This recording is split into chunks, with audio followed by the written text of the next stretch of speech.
longest ride of his life. Thank you, Ian. Thank you very much, Dr. Westicott. So yeah, I'm an athletic trainer here at Alfred University. I graduated here in 2010, and a couple years went by before I got a job here. So I'm really glad to be back, and I'm really glad to be talking about my experience with what's called the Race Across America. So the Race Across America, kind of from now onwards, I will refer to it as RAAM. The Race Across America is a 3,000, depending on who you ask, 3,200 mile bike race with 170,000 vertical feet of climbing, going from Oceanside, California to Annapolis, Maryland. And it's known as the world's toughest bike race. And if you're familiar with the Tour de France has 21 individual stages. This race is one stage. When the gun goes off, you're going, and you finish when you get to Annapolis, Maryland. One stage. The race is also split into different categories, and the categories are the number of people on your team racing. Our particular team had 4 people, and some teams have 8. There are also 2 other categories of 2 people on a team riding from West Coast to East Coast, and there's also a solo category. Yes? It's too loud? Too loud, okay. I'll hold it a little bit farther away. Thank you. So there's also a solo category, and the solo category, those guys are really nuts. They're riding 3,200 miles by themselves, and I think something that's on the next slide here is the teams of 2, 4, or 8 have 9 days to complete the race. The guys riding it solo have 12 days, so they still have a little bit more. But if you do the math, 12 days, 3,200 miles, they have to put in a minimum of 270 or 280 miles per day for 12 days. And the vast majority of the guys doing it solo, they're on their bikes 22, 23 hours a day, and they complete it, some of them complete it in 7, 8, 9 days. The event itself, though, is used as a charity. So a lot of teams, including ours, use it to raise money for particular charities. Our team used it to raise money for autoimmune disorders. One of our team members has several family members who have autoimmune disorders. I believe we raised $5,000 or $6,000 and donated it to an autoimmune society for research in treating these diseases. Here's a brief look at the course. So starting down here in Oceanside, and it takes a northeasterly path to Annapolis, Maryland.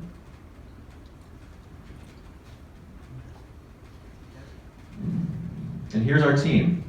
From left to right, Dustin Weeda. To give you, let me start over. I went to grad school at Miami University, which is in Oxford, Ohio, and 3 out of 4 of our teammates are from Oxford, Ohio. Dustin Weeda lives in Oxford, which Oxford is southwest Ohio. Dustin lives in Oxford. I knew him when I went to grad school. He's an architect, avid cyclist, triathlete, very strong cyclist. The next guy is Nelson Gaker. He, at the time, was a student, very strong cyclist. Next is Lisa Brunkhorst. Lisa is arguably the team captain. If it weren't for her, none of us would be doing this. She kind of jokingly said that I'm bringing you guys in because you guys are stronger riders than me. I think she's in her 60s. She's a retired nurse, and I'm very appreciative of this. She provided a lot of the financial backing to do what we did. It's a very expensive race, and although it wasn't free for the other 3 riders, she pitched in a lot of the finances, whereas we pitched in a lot of the muscle, the brute strength. Here's another picture of our team. So the team wasn't just the 4 racers. We had an entire support crew, and I'll get into a little bit later how we actually did what we did and the logistics of what we did, but everyone else, so here's the 4 riders, and everyone else, they were on the support crew. They were driving the follow vehicles, They were making meals. They were finding hotels for us to stay in. Very, very important roles. So we could not have done it without the rest of our team. We even had a mechanic come with us, and the mechanic was needed, and I'll get into that in a little bit. Here was our goals. We first had 3 goals, very simply. First goal, number 1, rider safety. We're riding on open public roads, and some busier than others. And certain rules were in place where we had to have follow vehicles directly behind us at certain times, and that's right in the rule book. So that was to keep us safe. But rider safety, and we succeeded on that goal, finishing under 8 days. Like I said before, we had a total of 9 days to complete this race in our category. Our goal was, hey, let's complete it in under 8 days. There was another team that had raced this several years before. We looked at their times at every time station across the United States, and we said, that's pretty reasonable. So 8 days, that's where we came up with that number. And we were successful, and I'll tell you at the end. Well, I'll tell you now. We finished the race in 7 days, 16 hours, 27 minutes. And our third goal was penalties, no penalties. And I'll give you an example. If the riders, we would transition. Once I'm done riding for a 20 or 30 minute shift, I would transition with Dustin, who was kind of my partner in crime. And if you didn't pull the follow vehicle far enough off the road, that'd be a penalty. But that's just one example of a penalty. The rule book is about 30 or 40 pages thick, and we each read it through many, many times. And we went 3,200 miles without a penalty. So here was our strategy. Here's how we actually did the race. There's many different ways to get 3,200 miles with a team of 4. Do you have each rider ride an hour at a time? Do you split your team up into various teams? We thought that the best way to keep ourselves rested and as well as fresh was to split our team of 4 riders into 2 teams of 2, where Dustin and I would be a team and Lisa and Nelson would be another team. Lisa came right up front and said, I'm not good with the heat. And when we set off from Oceanside, we set off at noon from Oceanside, and that night, 4, 5, 6 o'clock, we were into Death Valley area, where it was 120 degrees, very, very little humidity.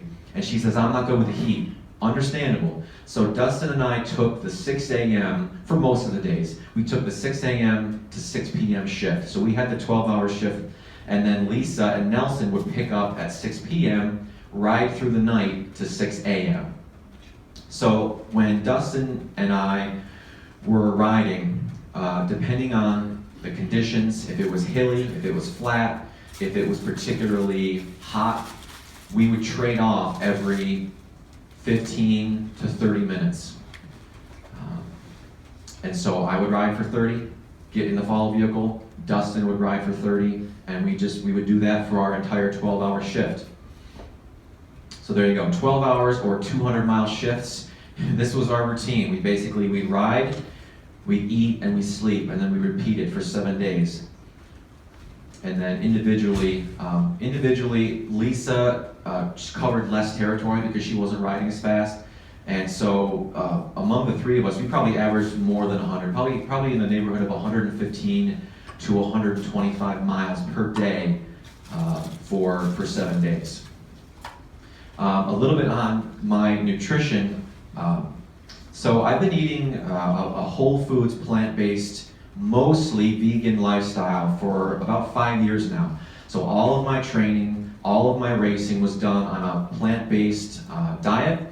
A lot of my carbohydrates during the race and during training came from rice, pasta, bananas, whole plant foods. I also brought along some homemade oat-based granola bars, Fig Newtons. I found this probably midway through the country, and I wish that I had known about this treat in Oceanside, but take some Nutella, smack it on a Fig Newton, That's good. And the big thing is, right now, I tell people who I speak to about nutrition, and I say, you want to stress nutrients over calories. You want your plate to be very nutrient dense. When you're burning, and this is a rough estimate, when you're burning 5,000 to 6,000 calories a day, nutrients don't matter. Calories matter. So I think I have a picture here of what I was eating. I mean, huge bowls of pasta, and you know, I wasn't eating a whole lot of salad greens. I wasn't eating a whole lot of spinach. It was starchy carbs and Nutella and Fig Newtons and very calorie-dense foods. And it worked great. A little bit on my background. I've been a recreational cyclist since 2004, riding a mountain bike here and there, and then I got more into it. This was my first road bike I ever bought, an aluminum Trek 1200 that I rode for about 6 or 7 years. Like I said, I went to grad school at Miami of Ohio, and racing on their competitive club team was a blast. And so I've been competitive racing since about 2010. And this particular picture, I crashed in this race. I was talking to Dr. Westacott about the category. So this was, can you still hear me okay? This was category 5 race, and I crashed, and I needed about 10 stitches in my chin, and I got all the road rash here, got back up, won the race. So a little bit about my training. How did I train for this? So this picture was taken right here in Alfred. I used to live up on Glen Street, a lot of miles during the winter. So I'm on a stationary trainer on my bike, putting in miles, lots and lots of miles. This was mid-March 2015. I remember it was 32 degrees. I made a little movie. This is 244. And then this ride, this is still on? This still on? Did someone turn this down? I think you did. Sorry, thank you very much. This ride was a couple weeks later. I remember this one in particular because I set out from Alfred to Batavia, New York, which was about 65 miles one way. It was less than 10 degrees when I started out. Definitely the coldest I've ever ridden in, but I made it. That was a tough ride. Hey guys, it's Easter Sunday, April 4th. I'm out riding in Olean, New York, getting in about 30 miles. As you can see, it's snowing right now. I'm riding with a. All right, let me skip forward from this. So yeah, that was early April. This is my friend Derek. Derek and I went to high school. He is a very competitive triathlete. He lives up near Rochester, and he and I rode quite a few times. Beautiful day. I remember this was the first century ride I put in my training because of weather. So that went really well. This I'd never been to Atlanta, New York, so yeah, I took a picture at the post office, and then disaster. So May 2nd, I was riding with Derek again. We were riding east of Rochester. We were going towards where I grew up in Red Creek, and beautiful morning. We had 40 miles in our legs. We had 60 more to go, and very rural part of New York. I catch some movement out of the corner of my eye, and we're going downhill at this point at around 30 miles an hour, which is not uncommon when you're on a bike. And a deer comes bounding out of the woods, misses Derek by about a foot. I couldn't have hit it more dead on in the ribs. And this bike frame I had painted especially just for the Race Across America, and it was about a month old, and it basically cracked in half. Crack there, there's another crack there. There's my helmet, which was cracked in half like an eggshell. I'm really lucky I was wearing it, and it's not the first helmet that I've cracked. And but luckily, on a scale of 1 to 10, I had a headache of about a 2. No broken bones, just a little bit of road rash. And if you can see carefully, that's deer hair in my front brake caliper. So, yeah, so the deer ran off, and I needed a ride back home. So I was a little bit nervous because this is prime time for getting miles in your legs to get in shape. So, all right, I'll let this play we are out. back. 7 hours, 19 minutes in the saddle. Total of 129 miles for the day. Okay, so I feel 129 miles surprisingly a day. That was about 8 or 9 days afterwards. I was able to get a loaner bike from a friend. Very grateful, and I was still putting in miles. Again, this is about mid-May. Probably the month of April, I probably put in about 1,700 miles. And in the month of May, I put in about 2,000 miles. A little bit more about my training. This is, oops, I'm sorry. This is in, what's the ski town? Holiday Valley. Ellicottville, thank you. This is Ellicottville, Allegheny State Park. This is me after another 130-mile day. Lots of, big tan lines. You get them when you're out in the sun. This is, I think, Cuca Lake, where Dustin came and picked me up for the race, and we rode up to where I grew up. So pre-race, I get down to Oxford, Ohio, get a haircut, and this was in Oceanside. We were doing a little, just flushing out the legs a little bit, keeping the legs loose, and then that was pre-race pictures. And then so right now I'm gonna play a 20-minute video of footage that I captured from when we were in Oceanside, kind of going across the country, and then I think after that we'll take a question and answer.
So I'm sorry, let me get some commentary here.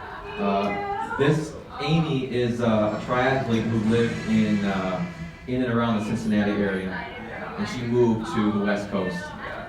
You are regularly the first one to like anything on our I know, I am just so excited whenever I see something, I'm like, oh, I'm so pumped up.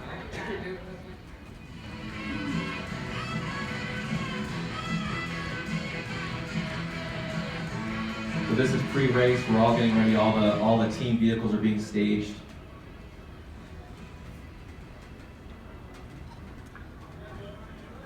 I'm gonna have to push about 10 more walks to the country, but it's okay. It's okay.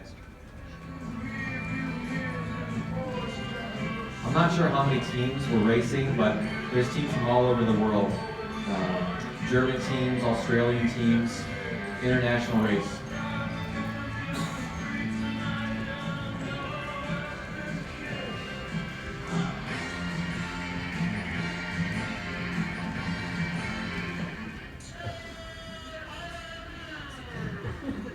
So, a note about this, I would have put footage that I shot in this, but I have a camera on my helmet there, I didn't turn it on. Here we go.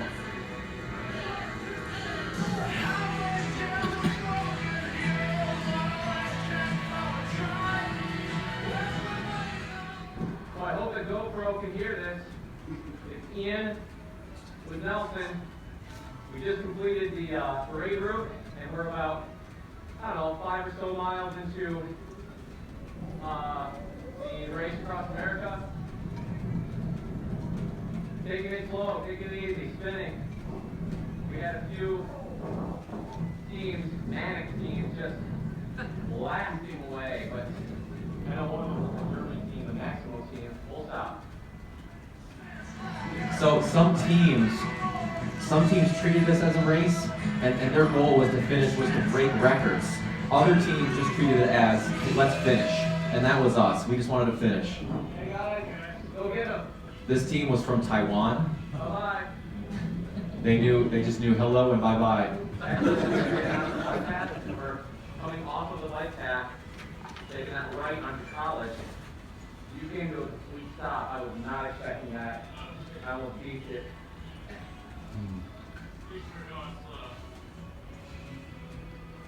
Hammer! Hammer it! We're on the RAAM course. We're past Lake Henshaw, time station 1. Just transitioned with Dustin. Feeling good. It's 110 degrees out here. But I'm keeping cool with my head bandana, lots of cold water and Gatorade. Here's the view I'm looking at. There, nice. Just spinning the pedals. I threw that head bandana into my suitcase thinking, I might use this. The best piece of clothing I had. Protected my neck from sunburn, also kept me cool. Yeah? If you want to go in front, you're welcome to. So this footage is going down what's called the glass elevator in Borrego Springs, California, I believe. If I'm coming past you, I'll yell at you. I'll say something. Yep, I'm coming up on your left. You got it. I think this team was from Brazil. And I have a glaring spelling error. So, you know, this was a 20 or 25 minute descent into what I call Death Valley territory. So we were descending into about 100 feet below sea level. And you know, we would reach speeds I reached speeds of below 50s on this descent.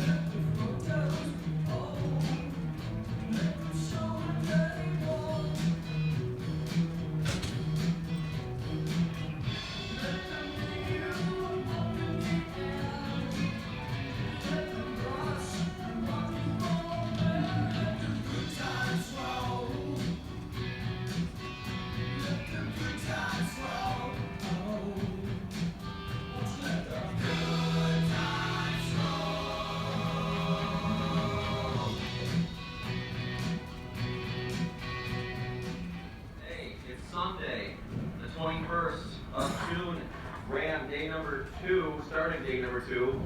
Dustin and I just transitioned with Lisa and Nelson in Congress, which is probably down there somewhere. We are climbing the Yarnell grade, and you can see that little speck, that's Dustin climbing up. We're going to do a transition right now. Hey, there's Paul. Yeah. Really pretty. It's about, I think our car thermometer says it's 106 degrees out here. But it's dry, and just keep yourself wet with water. For that, so we're trading off about every 7 to 15 minutes, depending on if we can find a spot right here. A lot of it's grass like that, you can't pull off in the grass. So the reason why you can't pull off in the grass is because they've had problems in the past where the car's exhaust system would catch the grass on fire, so they have to pull off in stones. We're climbing, what are we climbing right now? Note the messiness of our car. Between Prescott, Arizona, and Cottonwood, Arizona. We're going through this valley. Let me give you a good look. Pretty beautiful. And Ian's way back there at about 6 miles per hour, grinding it out. Lots of climbing. take day 2 a little bit easier than day 1 to reserve some energy since we still have 7 days left, so it's probably a good idea. Down there somewhere in that valley. I think we just left him hanging a bit for an extra 5 minutes. I don't see him. Maybe he's up. Oh, boy. So the problem here is they couldn't find a pullout spot. Dustin is kind of alluding There to. it is, clear down there. If we turn around and drive back. That little speck on the left there, that's me. So he couldn't find a pullout spot to pull off to give me a break, which is not a big deal.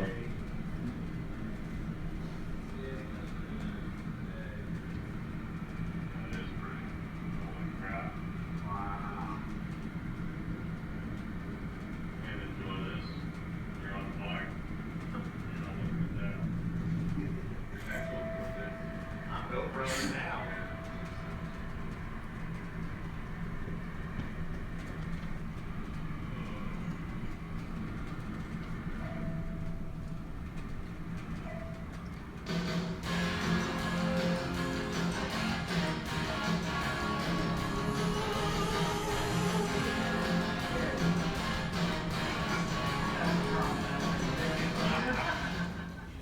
Hey, it's Monday, start of day 3 of Race Across America, just north of Mexican Cat, Utah. Check out behind me. I really wish this picture was a little clearer and crisper, because this was beautiful. All these rock outcroppings in Utah.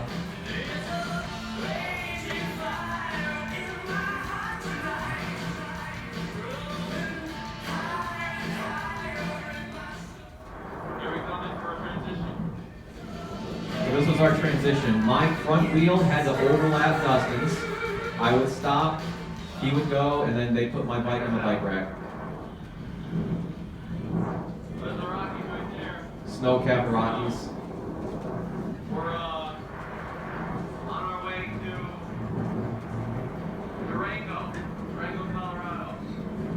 We just got out of Cortez, I believe. Making a really good time. We're gonna put in a big day today. I think it's probably gonna be about 115 miles east for me and Dustin.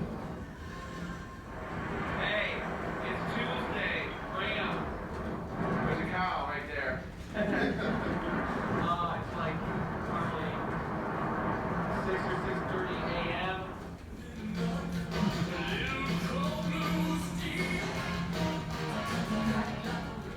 Oh man, yesterday was a big day. Put in about 115 miles. Got about 5 hours of sleep last night. This is rough. Really rough. It's cold right now. Through the desert, it was 120 degrees in Southern California. Now we're just outside of La Villa, Colorado, and it's in the high 40s right now. RAAM update. It's Wednesday morning. It's about 6 a.m. We're here in the parking lot of Walmart. We're in Pratt, Kansas. Lisa and Nelson are coming up behind us. They just put in a 12-hour day, about 200 miles. Dustin's about ready to get on the bike. We have a tailwind, really, really flat road today. It's Thursday, June 25th. Note how tired I'm getting. RAAM day 5. We're riding in Central Missouri right now. I'm whooped. I'm tired. Getting about 4 or 5 hours of sleep a night. When we ride for 120 miles. We're taking 25-minute shifts. Me and Dustin. When I get in the car, all I want to do is just fall asleep, rest my eyes. The thing I'm always constantly talking to myself about is everyone's out here suffering. Everyone is sleep deprived. Everyone's pace is slowing down. So several of the members were from Brookville, Indiana, and their significant others and family and friends gathered about 60 or 70 people in Brookville as we were coming through. That's awesome.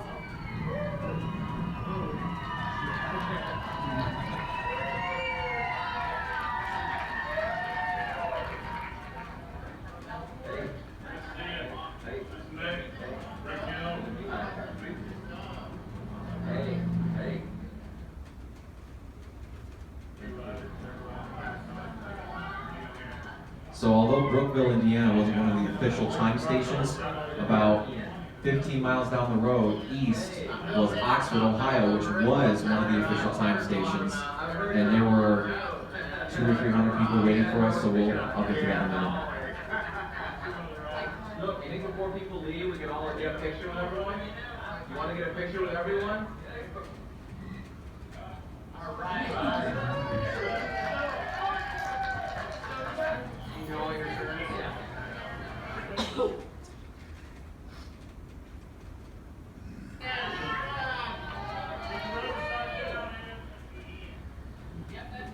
Tom Lee.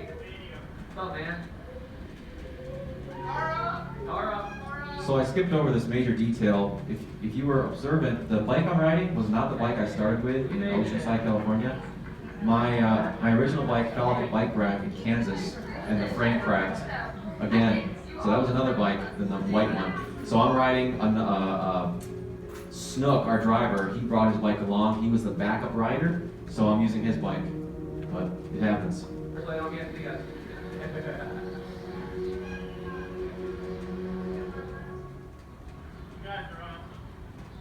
Yay! So some riders kind of rode with us from a couple miles outside of Oxford riding in.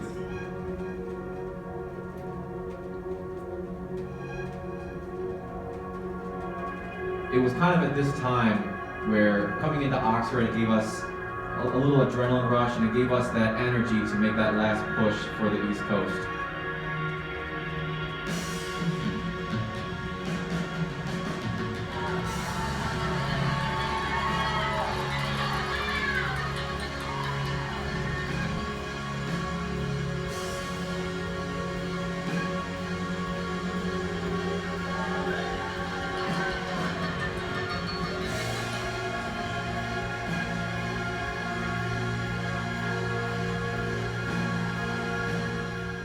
Dr. Alessio, hello. Oh my God. We made it. So proud. That's my advisor from grad school,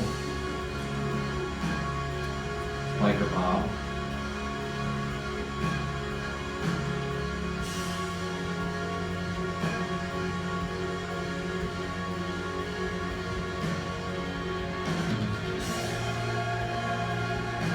We were really fortunate to come through Oxford. I think it was around 8 or 9 in the morning, and not 2 o'clock in the morning.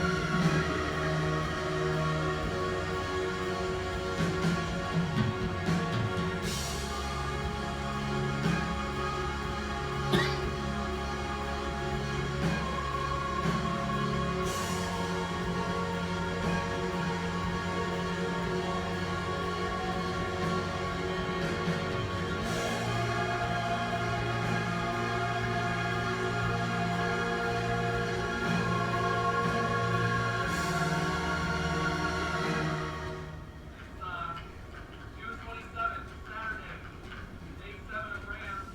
We're in central West Virginia. This is back here in the car. I have my waterproof clothes on because it's raining right now, as you can see. We're in good spirits. We're less than 24 hours away from the finish. And I feel great on day 7, surprisingly. So, yeah, even though it's miserable out, we're all in good spirits. We're pushing hard on the finish. Trying to finish soon. It rained the whole last day. Not for like an hour, the whole day through West Virginia and into Pennsylvania and Maryland.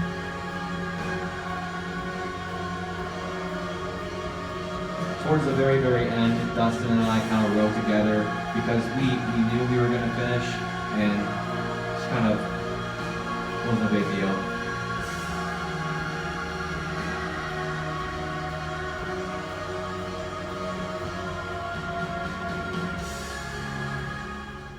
Just across the finish line in Annapolis. Lisa, looking good. Hey. How you feel, guys? So there were two finish lines. One was sort of the official finish, which was a couple miles outside of Annapolis. That way they didn't have teams blasting into this area here and trying to make it to the finish line and break records. This was sort of the fake finish line, but it was right next to the water.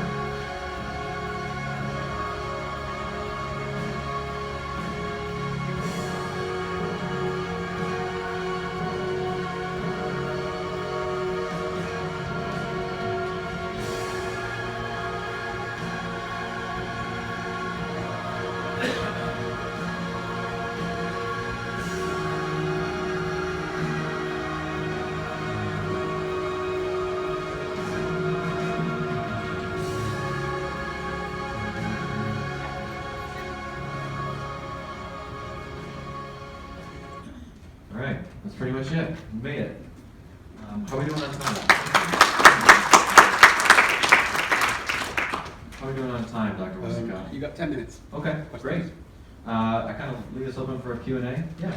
I'm wondering about the bikes. Do people have quite a variety? Are the bikes built for racing in particular? Yeah, so these road bikes have the skinny tires, as people refer to them as. So a lot of people chose straight road bikes, like the ones you probably saw us riding. A lot of teams had time trial bikes, which were made very aerodynamic, very efficient. And some divisions even had recumbent bikes, Dr. DeGraff, recumbent bikes, where it's the ones that you lay down in. You sort of sit back, and those are a lot easier on the neck. Surprisingly, a lot of guys in the solo division have the recumbent bikes because they get what's called Schirmer's neck, where it's like a temporary palsy of the neck muscles because they're riding like this for 22 hours a day. Their neck muscles get so tired they can't pick up their neck. So that's why they ride in the recumbent, so they're not looking up. So yeah. Yes? How many cars did you have to have since you had people going to sleep in different motels at different times? Yeah, good question. So we had a large RV, which I'm not sure was pictured. Large RV, which we didn't do a whole lot of sleeping in because we had hotels every night, and then we had 2 follow vehicles. So 3 vehicles total. The minimum I think was 2 vehicles. Some teams had as many as 5 or 6 vehicles, depending on the size of the team. Yes. Can you talk a little bit about nutrition? Because if I were going to ride 3,000 miles, I'd want some vitamins and some protein to build up the muscle that you're breaking down. Sure. I mean, like I said before, for at least for me, who put in probably 700 or 800 miles, it was important, but I didn't really think too much about macronutrients. I was just going for calories. A lot of the solo riders, because they're exercising for 22 hours a day, they have largely liquid diets. They're taking in all their calories from liquid carbohydrate sources, and I'm sure those also have amounts of protein and fats in them. So probably some teams took their nutrition much more seriously, and I know for a fact they did. For us, it was just a matter of what sat well on our stomach, what kept us full of energy for the race. So we didn't put a whole lot of emphasis on our nutrition in terms of macronutrients and micronutrients. Yes? Would you do it again? I would do it again. And actually, Dustin and I, we felt so good at the end that we kind of turned to each other at one point and said, do you want to do this together as a 2-man team at some point? So I would do it again as a 2-man team, but probably not as a solo. I mean, so it's legitimately dangerous. And I'll give you a cautionary tale of this was many years ago. A solo rider, he fell asleep on his bike and he crossed the line and got hit by a truck and died. So That's happened, I think, once in the last 20 years, but you're really sleep deprived. There's stories of the solo riders thinking that mailboxes are like snakes. They get hallucinations. So I think it's dangerous. Now, two-man team would be very, very challenging, but it's a big time commitment and it's a big financial commitment as well. So maybe further down the line, I'll do it again. Yes. How did you feel the morning after you finished? Like soreness-wise, or just everything. How did your, I mean, it was certainly a relief to finish. Soreness-wise, I mean, on a scale of 1 to 10, maybe like a 3 out of 10, 4 out of 10. I was coming in really good shape. So, you know, I averaged in the neighborhood of 400 miles a week for training. So the bump up to 700 to 800 miles wasn't that much. But yeah, I felt good. Yeah, David. How long was it before you got back on the bike after you finished? That's a good question. Luckily here at Alfred, I have June and July completely off. That's how I was able to do this. And so this ended, and I think I got back to my apartment in early July. And I don't think I biked for all of July or all of August, because I was going through a transition period with my bike, my Cannondale. It was a Cannondale Super 6 that the frame cracked in Kansas. So I was going through a period of saving up a little money, buying a new frame, putting on the components. So I don't think I rode in July or August at all. But now I'm back on the bike training for the spring season for racing. I'm racing with a team out of Geneseo, New York. Frame on your bike, is it carbon fiber? Yeah. Yes. So the frame you saw when I got hit by the deer, that frame was carbon fiber and it snapped pretty easily. Very light, very stiff, but not too impervious to impact. And the second frame I broke in Kansas, the Cannondale Super 6, again was carbon fiber.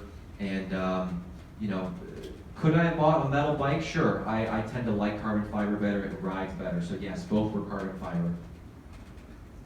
Yeah, I can imagine boredom and fatigue is a dangerous combination. I mean, how did you stay motivated during the stretch? That was your music, your thoughts? Yeah, I mean, so it helped that we weren't on the bike for more than 30, 45 minutes at a time. So if we got bored, we could climb in the follow vehicle, chit chat with our driver and our navigator. But really, I mean, we all were very motivated and very focused individuals. I'm sure it would be much, much harder if you are on a team of 2 or solo riding for 5, 6, 7 hours at a time or for 22 hours at a time. So yeah, I mean, focus, our goal was to make it, and that's what we were focusing on. Yeah, you had said that you needed your mechanic. Do you have a story there? Yeah, well, the story was my frame broke in Kansas, and he's the one who spotted the crack, and he just swapped out my pedals, and through the country, he would maintain our bikes, clean the chain, give it a quick once over. So he was very helpful. Could we have done it without him? Yes, but he was very, very helpful. You didn't say much about from Durango to Kansas.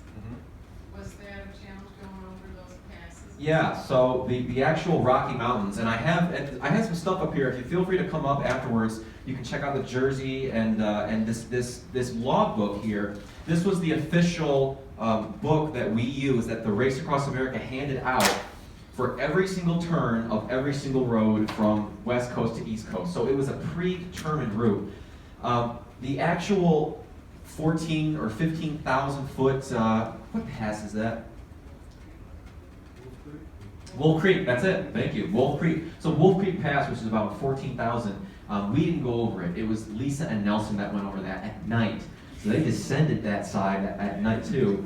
But I will say that it's funny, the west side, if you split Colorado in half into west and east half, the west half, very hilly, the east half, it's like Kansas. It's perfectly flat. So luckily we kind of had a little bit of both, but and you know what else about Colorado too was the altitude. I was slogging. I was like, oh, I'm working hard because there was less oxygen. Yeah. What kind of a seat did you have since you rode so many hours? Well, you know, I get that. That's probably the number one question I get for my bike is how can you ride on that little narrow seat? So the seats are very narrow. They usually don't have a lot of padding, but you actually don't need a lot of padding because you sit on two bones in your butt instead of your actual muscle. So did we have a few saddle sores? Yes, but largely the seats are surprisingly comfortable, believe it or not. Yes. If you were on 12-hour shifts, how come you mentioned several times that you only slept 4 or 5 hours? That's a good question. So let's say, for example, we got done at 6 p.m. This was something that our team admittedly did not do very well, but since it was the first time for everyone on our team, it was the first time they'd ever done it. We had an issue of, from the time that we ended and the time that we were in our beds was 2 or 3 hours. It shouldn't have been. It was a logistical mistake that you know, some people on the team just, I don't know, they just didn't understand that, hey, we've just ridden 6 hours, we want to get in bed, we want some food. Like, we would have to cook our own food sometimes. It would take us 2 hours to get to the hotel. It was sort of a logistical thing where I wish that we had gotten more sleep, and we certainly could have if there had just been more of a concern to, like, our priority is getting you to the hotel, and it wasn't there, unfortunately. Hi, Gary. You must have seen a lot of interesting stuff. On a plane you don't see anything, in a car you see a lot, but not as much as you do on a bike. What was the most interesting thing you saw on that trip? And what is the kind of thing that you would want to go back and see again? Well, I will say that the topography and the scenery in going down the glass elevator in Southern California into southeastern Utah was beautiful, and I would definitely go back there again. Near Sedona, Arizona, very hilly, very beautiful.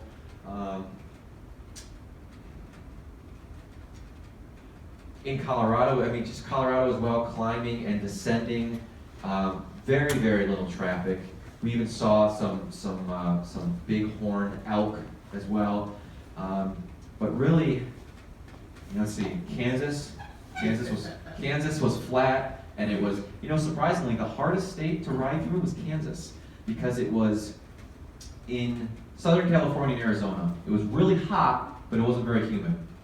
As you move farther east, let's say you get to Maryland, not so hot, really humid. Kansas, it was like the mix of both. It was 90 or 95 with 50, 60, 70% humidity, and it was brutal. So going farther east, Missouri, honestly, from Kansas to kind of Maryland, it's all a blur.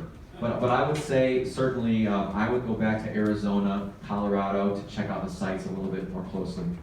Okay, we're out of time. If you have more questions, please come to the front, look at the exhibits, and talk to Ian. But I'd like to thank Ian for getting the season rolling in style. Thank you. Thank you.